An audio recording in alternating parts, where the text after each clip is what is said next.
شکر کی یہاں بات آئی کہ تم میرا شکر کرو نہ شکری نہ کرو.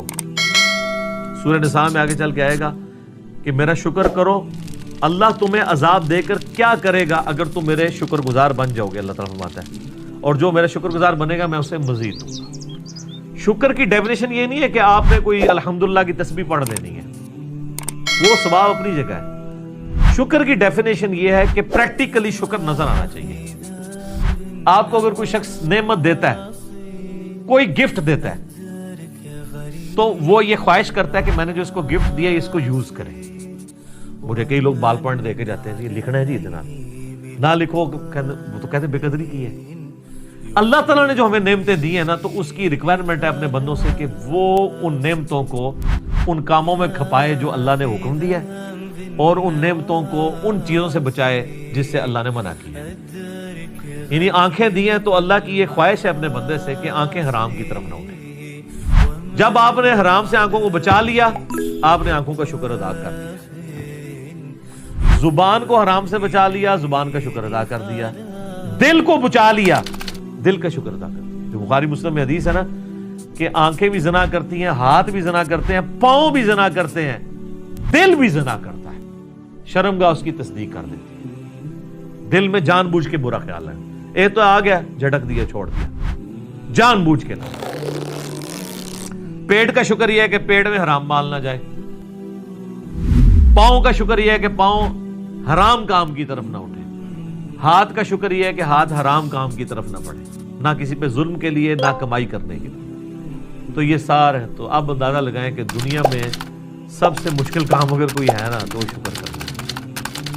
لوگ کیا کہتے ہیں جناب, پہلے خوب اللہ کا گلہ شکوہ کرتے ہیں, اپنا پورا غصہ نکالتے ہیں معاذ اللہ, اینڈ تک کہتے ہیں چلو جی جو دی مرضی, اللہ کا شکر ہے جی. پھر بھی تو جو اپنی روح راضی کرنی ہوتی ہے وہ کر لیتے ہیں, اور پھر اس کو نام صبر کا دے رہے ہوتے ہیں. حالانکہ بخاری میں حدیث ہے کہ صبر تو صدمے کے آغاز کے اوپر ہے. جب آپ نے اس وقت نہیں کیا تو پھر تو بات ختم ہو گئی. لے جی, صبر کا ذکر شکر کے ساتھ جڑا ہوا ہے, تو اگلی آیت بھی سن لیں, وہ اسی سے ریلیٹڈ ہے. یا ایھا الذین آمنوا استعینوا بالصبر والصلاۃ, اے ایمان والو مدد طلب کیا کرو صبر کے ذریعے اور نماز کے ذریعے. کس کی مدد؟ اللہ کی. ظاہر ہے شیخ عبد القادر جیلانی کی مدد تو نہیں طلب کرنی, مولا علی کی مدد تو نہیں طلب کرنی, اس سے اللہ کی. کیونکہ ساتھ ہی آ گیا ان اللہ مع الصابرین, بے شک اللہ صبر کرنے والوں کے ساتھ ہے. یعنی جو صبر کرنے والے ہیں ان کے ساتھ اللہ ہو جائے گا. جب وہ صبر کے ذریعے اللہ کو پکاریں گے اللہ ان کی مدد فرما دے گا. سمپل چیز ہے.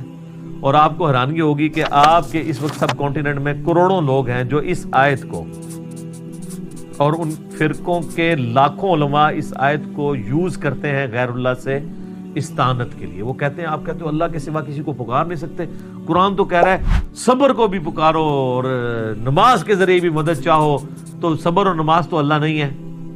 تو یہ لوگوں کو پہلے بات نہیں سمجھ آتی تھی, میں نے اس کو سمپل کر دیا ہے.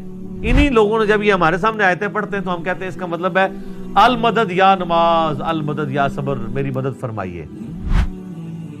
تو کہتے ہیں نہیں, یہ تو مطلب نہیں ہے. تو پھر آپ تو یہی کر رہے ہیں نا, اس سے آپ المدد یا شیخ عبد القادر جیلانی نکال رہے ہیں, یا آپ شیخ عبد القادر جیلانی سے یوں کریں کہ وہ آپ کے سامنے موجود ہوں اور آپ ان کے ذریعے دعا کروا لیں, وہ تو ایک معاملہ علیحدہ ہو جائے.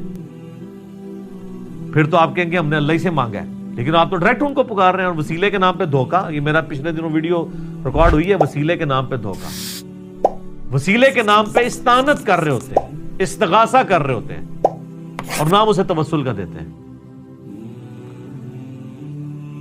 تو کسی نے نہیں کہا المدد یا نماز, المدد یا صبر, بلکہ اللہ کی مدد چاہتے ہیں. اس کا مطلب یہ ہے کہ جو نماز پڑھے گا اللہ کی مدد کا حقدار ہو جائے گا, جو صبر کرے گا وہ اللہ کی مدد کا حقدار ہو جائے گا. اس سے ایک ایسا وسیلہ پتا چلا جسے ہم کہتے ہیں نیک اعمال کا وسیلہ, کہ آپ نیک اعمال کو بھی اللہ کے حضور وسیلے کے طور پہ پیش کر سکتے ہیں. وہ جو بخاری مسلم میں 3 لوگوں کا ذکر ہے جو غار میں پھنس جاتے ہیں, پہلے ایک اللہ کے حضور وسیلہ پیش کرتا ہے اپنے عمل کا جو اس نے سب سے چھپا کے کیا ہوتا ہے, تھوڑا سا پتھر سرک جاتا ہے, پھر دوسرا, پھر تیسرا کھل جاتا ہے. نیک اعمال کا وسیلہ پیش کریں.